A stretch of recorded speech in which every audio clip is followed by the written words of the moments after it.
Naniniwala si Ambassador Harry Thomas ng United States na ang bapor ng US Navy ay di magsasagawa ng illegal na waste disposal sa Subic Bay.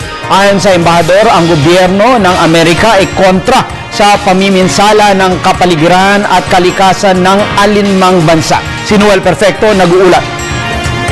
Ipinagdiinan ni US Ambassador Harry Thomas na hindi papayagan ng pamahalang Amerika ang economic environmental degradation ng anumang bansa, lalo ng Pilipinas.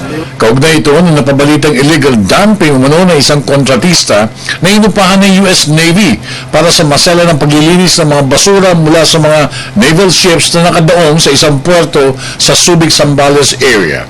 Itong paliwanag na ipinabot ni Ambassador Thomas na maging guest ito sa regular na bulong-pulungan forum hosted by DDC Tangco sa isang 5-star hotel sa CCP area. We oppose economic, environmental degradation.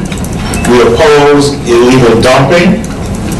We are aware of the allegations against Glenn Marine Defense Agency.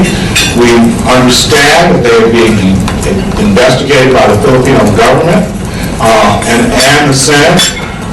We will wait to see what the results of that investigation is, as you would in any free country.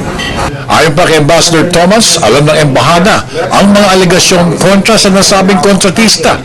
Tiwala ito sa investigasyong gagawin ng sa umaning insidente sa karagatan sakaling meron man. Inulit pa ni Ambassador Thomas na hindi konektado ang nasabing kontratista sa US Navy at sila'y inupahan lamang ng Naval Force para magsagawa ng paglilinis ay kinalat ng mga barko ng Estados Unidos.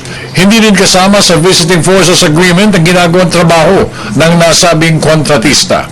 These are contractors. This is not the US Navy.